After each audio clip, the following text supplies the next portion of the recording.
I'm here with another episode of Before You Buy, the show where we give you some straight up gameplay and my thoughts on the latest games releasing. As usual, it's me, your tour guide, Jake Baldino, and today we're talking about Shadow of War. Alright, buckle up for this one. It's the return to Shadow of Mordor, and that was a game that was my absolute favorite the year it came out. Seriously, I picked it as my number one just because it was like such a surprise and it was so much fun. Shadow of War, though, returns and pretty much does the sequel thing 100%. You know, bigger and more of what everyone liked in the first game. Now, there are issues with microtransactions and all that controversy that I will dive into in a bit, but let's get started just talking about the core game, because the core gameplay is still very good. The basis is really the combat. It's a system that feels really very much Batman Arkham with swords, but that isn't really a bad thing here because the game adds quite a few different combat options at your disposal on a pretty consistent level to kind of keep the flow good. You run around these fairly large environments doing the usual open world stuff, but slicing and dicing, sniping with arrows, or sneaking up and stabbing monsters in the back. It all feels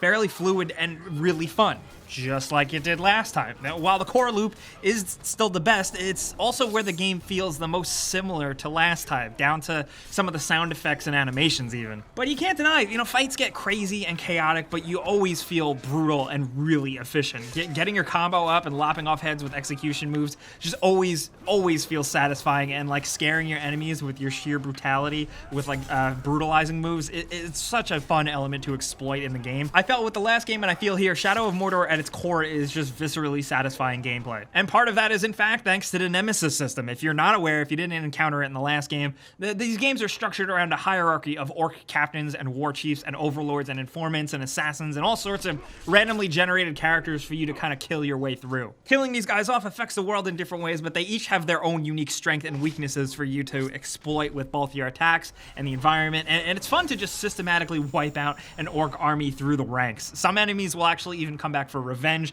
They'll come back with burns or scars that you gave them and with like a bigger challenge, and that worked in the last game and it works even better here. But there is so much more added onto the game this time around that I was actually a bit concerned it would be too much. While sometimes it does feel like I was right when sometimes the screen just gets so chaotic, most of the additions really just add to the weight and depth of the game. There are lots of menus to navigate and systems to work around, and a pretty good loot system, and then also leveling up a skill tree and planning sieges and the nemesis stuff, but it all just clicks once you get into the swing of it. It just takes a little bit. And within it, there's 5 zones filled with stuff to do. Some of it is collecting stuff and taking out outposts and essentially, like I said, claiming towers and just doing that typical open world busy work that some people are addicted to and some people have really grown tired with. So that's honestly up to you and the type of player you are, but when you couple it all with the systems, some of the side quests and dynamic stuff that pops up feels way more engaging thanks to the expanded nemesis system I talked about earlier. Now you're not only killing your way through orc leadership, you're also capturing, enslaving, and building up your own army, using your own orc strength and weaknesses against enemy orcs. It really, story-wise, is very interesting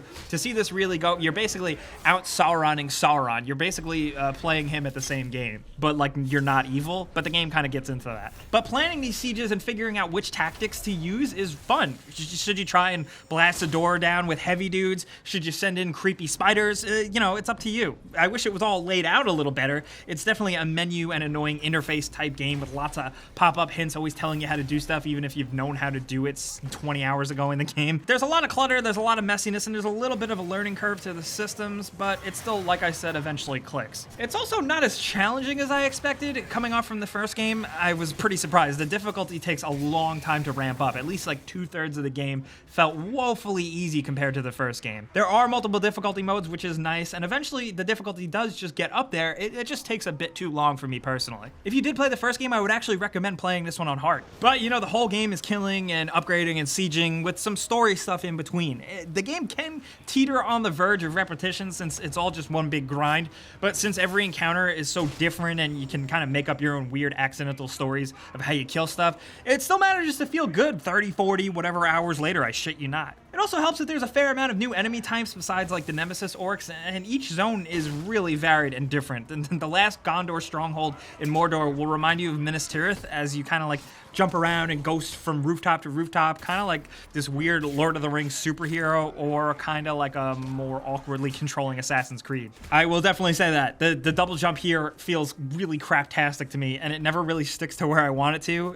I've seen people say the double jump is cool, but I'm not a fan, just putting that out there. But I am absolutely a fan of the Nazgul fights, though. These are like total awesome standout additions to me. It was really exciting and cool encounters. If you're a Lord of the Rings fan, I think you might be entertained. The story was actually a surprise. I expected it to kind of take a backseat to all the systems, and midway through it does a little bit, but the overall beginning to end story is much stronger this time around. The music is pretty damn strong, and it all has high production value, except for the fact that your armor choice doesn't show up in cutscenes, which drives me absolutely crazy. But overall, it has big moments that feel exciting and semi-make sense with Tolkien's lore, except for a misstep. But the game goes places, and whew, it goes places I really didn't expect. But speaking of places I really didn't expect to go, let's talk about the microtransactions. A lot of controversy has been made about them, and some people have immediately written off the game because of them, and I totally get it. I tried to go in and just see for myself without outside opinion, and they can, in fact, be very much ignored, except for the fact that they pop up on the menus and stuff almost constantly, and it looks gross. The question is whether or not you're forced to buy this stuff with real-world money to get the best shit to grind through and get the true ending after you actually beat the game. To me, the entire game is already one big grind, so it only makes sense for the end game to be more grind. But the end game ending is the true ending, and you're not going to want to miss it. So while no, you don't have to pay, you're just going to have to grind more. And the fact that they're there staring you in the face kind of feels not so great. I think the loot boxes are not very good here for a $60 full price game, and they're really pushing it, even if you do ignore it. There's also pre-order stuff and more expensive versions of the game that come with more content, and that to me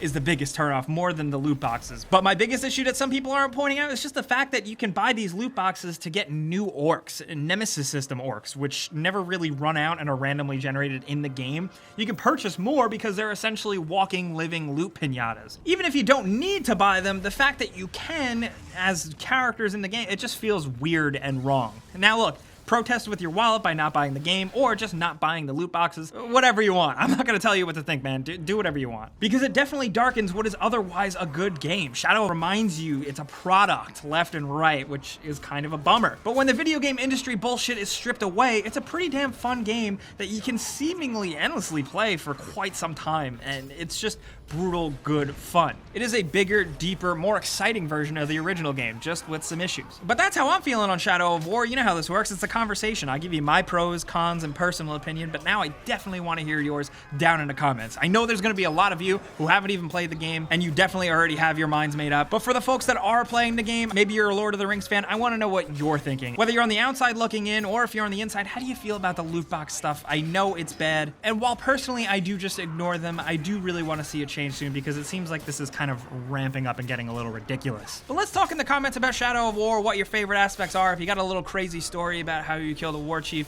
let's hear it. I'll be down in the comments as much as possible, but if you got anything else for me at all, you know where to find me by now, at Jake Baldino on Twitter, Facebook, and Instagram. But thank you guys for coming around. Clicking the like button helps us do more before you buys. We got a lot coming up in October because it's crazy, so you should subscribe if you haven't already, because we put out stuff like this all the time. But as always, thanks for watching. We'll see you guys next time.